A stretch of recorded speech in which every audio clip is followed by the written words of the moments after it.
Hi guys, what's up? It's Jay Buen Suceso back with another video, and tulad ng nabasa nyo sa caption, makakapag-renew na tayo ng rehistro ng sasakyan online. Disclaimer lamang po, hindi ako affiliated or connected sa anumang government agencies or companies na mababanggit sa video na ito. Kwento ko lamang po sa inyo yung istorya or yung experience na dinanas ko sa pagre-renew ng aking rehistro online. So meron po tayong tatlong bagay na kailangan, ang PMBIC at ang CTPL Insurance, at pangatlo yung access po natin sa ating LTMS portal. Dahil dito po natin gagawin yung proseso para makapag-renew online. So una ko pong ginawa, PMBIC centers. So meron po malapit sa amin na bagong bukas na inspection center. Hindi ko pa nga po alam na PMBIC siya kasi wala siya sa database ng LTO, hindi pa po updated. Tapos wala rin siyang pangalan na PMBIC sa maps. So ang PMBIC ay private motor vehicle inspection center. So iba po siya sa mga emission testing centers.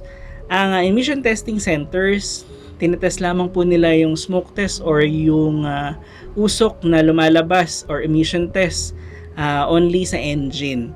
So pinagkaiba po nila ang mga emission test centers, emission only. Kailangan pa rin po pumunta sa LTO branch para makapagproseso ng renewal ng sasakyan. Samantala ang PMBIC centers, meron po silang komprehensibo or maraming checklist para makita at malaman, ma-identify kung roadworthy pa ba ang ating mga sasakyan. So, sa PMBIC centers, very strict and comprehensive po yung checklist nila. Kaya naman kapag pumasa sa inspection ng ating mga sasakyan, ay tinatransmit na nila direct ang data sa LTO at kusa na siyang lalabas doon sa ating LTMS portal. So mamaya makikita nyo yun. So on my personal experience, yun nga po, bagong bukas. Pagkapunta ko doon, wala pang 5 minuto ay tapos na kagad yung test dahil unang-una walang pila nung ako'y dumating, tapos nakapagbayad din kaagad ako. So since walang pila, na proseso kaagad and pumasa yung aking motorsiklo. So katapos po ng PMBIC centers, pumunta naman ako sa Cebuana Luwelier para bumili ng insurance or ang compulsory third party liability insurance. So ito po ay ang insurance na to ang magbabayad kung tayo ay maka-aksidente or ma-aksidente. Kasi kahit wala tayong pera, sila yung magbabayad in our behalf. Kasi po kailangan and mandated ng LTO. So wala pang 10 minutes, binigay ko lang yung aking documents, yung ORCR, tapos na sila na yung bahala mag-transmit ng data ulit sa LTO para lumabas sa LTO portal. So ang importante, accredited, and ang M. Luwelier CTPL Insurance doon ay accredited ng LTO, so sila na yung magbabato. Ngayon, sa pangatlo, ang LTMS portal naman po.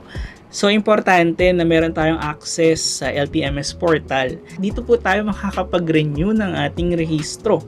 So, dapat meron naman po talaga bawat lisensyadong mamamayan ng Filipino. So, punta tayo sa LTMS portal. So, pagdating sa portal, kuha po tayo, login. Punta tayo sa vehicle. Click natin yung vehicle, then accept. Tapos sa vehicle, makikita po natin dyan yung mga sasakyan. In my case, ayan po yung sa akin. Then click next. Kung mapapansin nyo po ay kailangan ng renewal of registration and then private MV online. So pagdating dito, click lang natin yung icon sa ilalim ng verify. Tapos may COC number na po dyan. Dahil ang insurance provider na nga po ang nagbigay sa LTO or nag-upload ng ating data, pati ang PMBIC inspection. Then click next lamang po. So yan po, renewal registration, proceed to payment. Ayan po ang ating mga payment methods, PPI, Visa, GCash, and GrabPay. So i-fast forward na po natin. Yan po. Meron po tayong private MB online, and then legal research fee. Ito po yung mga stamp and filing ng ating mga dokumento. Then convenience fee. Yan na po ay ang ating binabayaran sa provider ng ating payment. So, submit lamang po. Then pag submit, lalabas po dyan. I-scan na lang natin GCash. Ayan. Pag nabayaran nyo na po yan, ay lalabas po ang transaction detail. Ngayon, makita po natin, meron po dyan official receipt. Click po natin yan. At yan na po yung ating bagong OR or official receipt. Ipiprint na po natin yan, and then yun na yung ipapakita natin sa mga checkpoint or kapag hinihingi yung registration.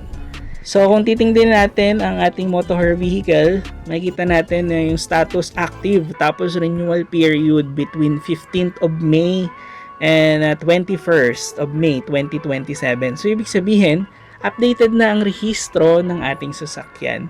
So ganun lamang po kadali, napakabilis ng proseso. Kaya naman gumawa din ako ng video para ma-share sa inyo yung mas magandang serbisyo ng pagre-renew ng mga sasakyan online. So kung may mga katanungan, I'll try to answer that. Comment down below. And again, I'm Jay Buen Suceso. Always pray, and I'll see you on the next one.